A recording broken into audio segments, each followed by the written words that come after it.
So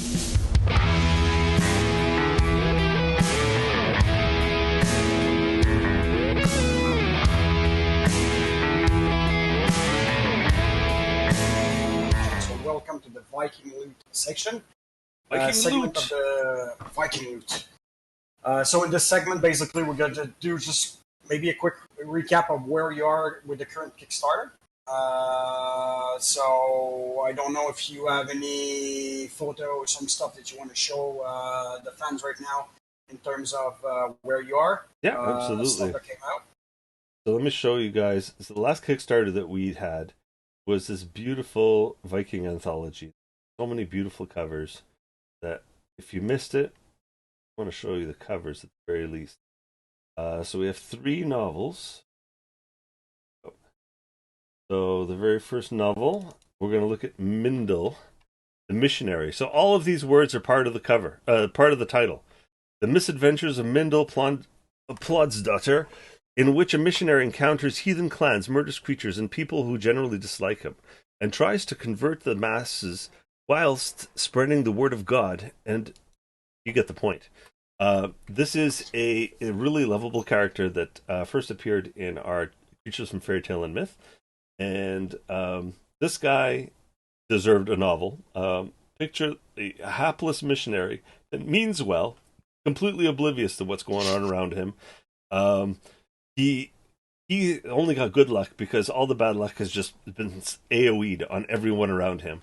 So whatever's going on, there's like villages burning in the background, biblical plagues, but he's managing to convert like fairy witches to Christianity. It's crazy. So really, really fun stuff by a really talented author, Michelle Franklin. So this is the first novel in our anthology. So this is getting an editor almost imminently.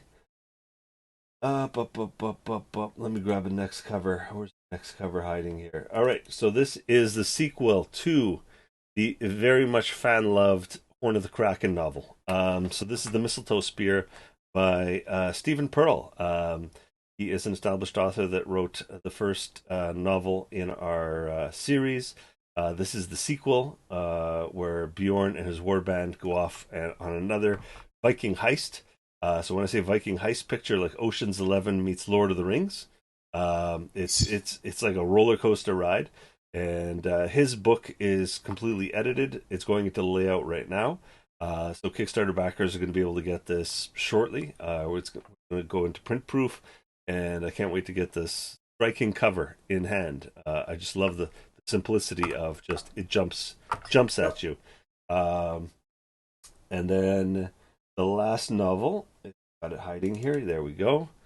And the last novel is by Ed Greenwood, the creator of Forgotten Realms, and he wrote a novel called The One-Eyed King, which adventure takes place in Athliath, which is 10th century Dublin. And at this point in time, a Viking king, Citric Corin, runs the city like with an iron fist. He has conquered Ireland only in name, not in any practical sense. He does not have the manpower to basically conquer it. So he is running it through a bunch of a loose collection of chieftains and kings across the land. But obviously, many of them are looking at how to usurp the throne and to bring the Viking kingdom.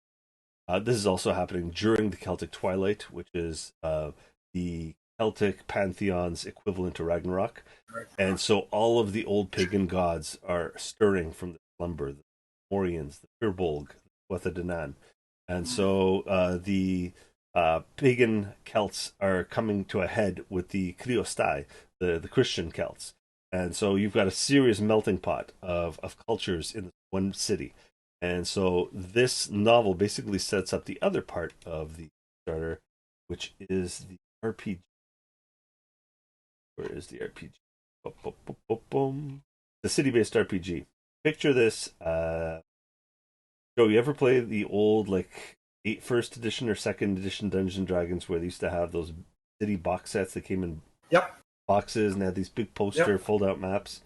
So pretty much what we're kind of designing to give you a little bit of a feel of what that looks like, this is our latest RPG book, which is a 500-page standard size book, uh, down in front It's huge. of part of the map, printed out and stitched together with Scotch tape. And so it has 96 city blocks. Everything is researched in history. So we've got a whole bunch of medieval maps. We've researched like place names and geology in terms of like how the bodies of water evolved, and everything is researched in history and myth. So you're getting a city that is living and breathing. And let me see if I can get. And you showed me the other day like all the details of a specific building. So each building is described, what you can encounter in there, whatever uh, people you can meet in there, and everything. So Yeah, there's a lot of stuff.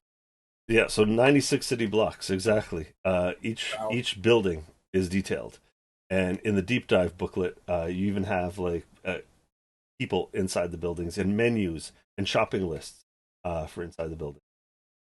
And so this is the cover for the box set, and depicting the Celts and the Christian king. Sorry, the Viking king. That's another part of it. And then what else can I go off here? Oh yeah, the novels, of course. Yeah. Those are coming on really nicely. I'll show you. First one will Erbiga Saga. So this is I'm working with Andy Franger, which is a medieval professor at a university in the U.S., and with Jonathan Borello, a super talented comic book artist, does Blinky and Sal and a couple. Not mean to open Photoshop. Uh, Not a JPEG. Open up a JPEG. So here we go. So this is the cover. This is kind of the art style, and we picked Erbiga Saga because this saga is freaking hilarious. It's one of those sagas Nice. that has everything and the kitchen sink thrown into it. Picture Coen Brothers movie. I think that would be the best way to, I guess, describe the storytelling, and the way it unfolds would be very very similar from Dusk Till Dawn. Have you seen that movie, Dusk Till Dawn? Yeah. So it seems A like good a a good old quarant, where everything is kind of smooth until the end, where everything's smashing in your face. yeah. And at the very beginning, you think it's like a cop drama.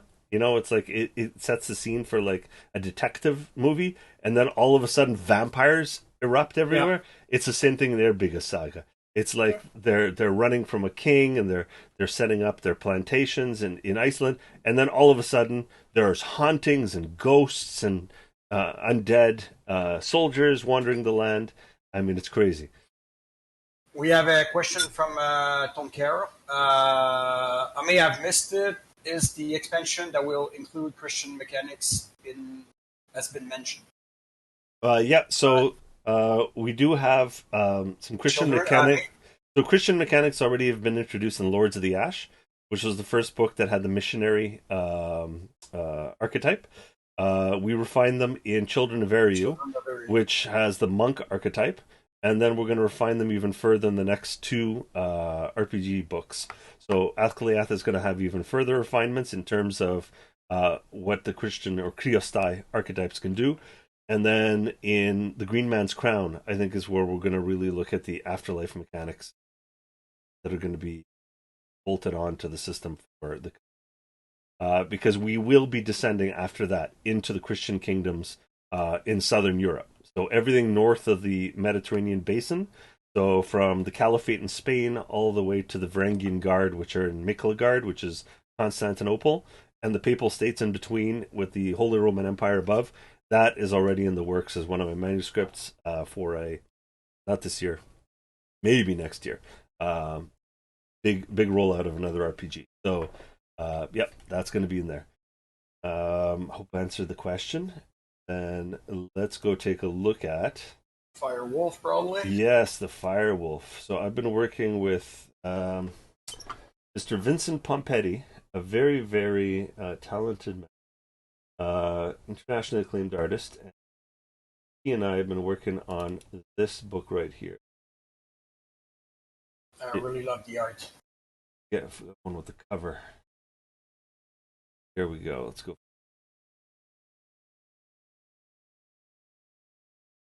So, this is Vergesa the Firewolf. She is one of our main characters in Fate of the Norns universe, and this is one of her stories.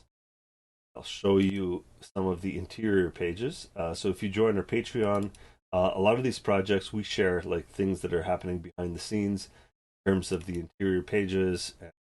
As the projects come together, you get sneak peeks, kind of follow along. So this is one of the full pages as a feast starts to unfold, and then they get start scheming on how to get into this feast. Other visitors. So this is kind of gives you an idea of the type of artwork that you're going to find inside Brigades of the Firewolf graphic novel. Fantastic story, brilliant artwork. Favorite page. Interesting character as well. Yeah, absolutely. So that's an update on the current Kickstarter. Nice. Those who are curious.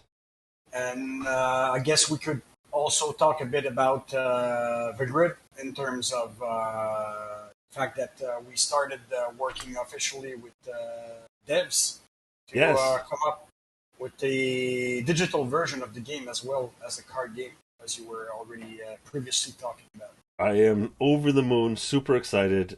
Joe right here is our esteemed project manager on the super exciting new project arc that we're doing for Vigrid. So Vigrid now is going to have a tech team building out the IT or the software version of the card game. This has always been my roadmap for this game. I wanted Vigrid to come out just like Pokemon with paper cards and digital presence as well. And there's an ecosystem between the two. And we eventually want to be on the blockchain, and we want to be able to give people really unique experiences with unique cards and have like a collectible side of it ratcheted up. And we want to be able to have people play tournaments with pre-constructed decks, so there's no barrier to entry for the game as well. So we want to tackle both sides of this space, do it really well. So we have 6 devs that are lined up, and we have a team lead, 7th dev, which is a senior dev and architect that I've worked with in my IT past, that is joining as well. So what are we, like 8, 9 people on this project? And I think it's going to be a very exciting few months, as our goal is to be, I think, at end of April, hopefully have something up and running that we can actually start playing online games together. Start beta basic, testing. Yeah, very basic. Very basic. But at least we can start trying to beta test properly. Exactly. Tweak it. Yeah, so I'm super excited about that, because that's something that it's been a burnout. Let me tell you, Joe. Running a collectible card game through print and play.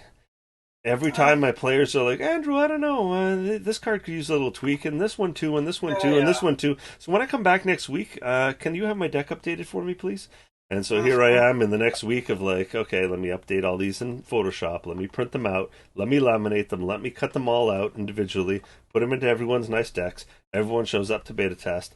I'm just like burnt out. I'm like, it's just a lot of work when we could already all do this really quickly in a database. Digital version. Yeah, a digital version is going to be a lifesaver on my fingers and my scissors, which is just going to be, we need this tweak. Okay, let's put this tweak into the database. Let's get this running. Let's see what this looks like right now. And having a card editor at the tips of the end like that, when we beta test, someone have an idea, we can try it right off the bat. Just make the card quickly and try it right off. So it's, I think, it will be a big step in terms of bringing this game to life. And we can bring a lot more people into the beta testing circle, right? So right now it's just me and my friends. After that, it's going to be friends of friends, and then soon it's going to be, like I told my Patreons, they'll be the first ones that get the invite to get in there. And then after that, maybe people from the forums would be the next ones, because I like rewarding people that are keeping the community going, right? So if people that are active on my forums, I'll post there in terms of login keys, so they can come in and log in and make accounts. So yeah, that's the way we're going to roll this out, is basically to just bigger and bigger concentric circles over the next year. Cool. Cool.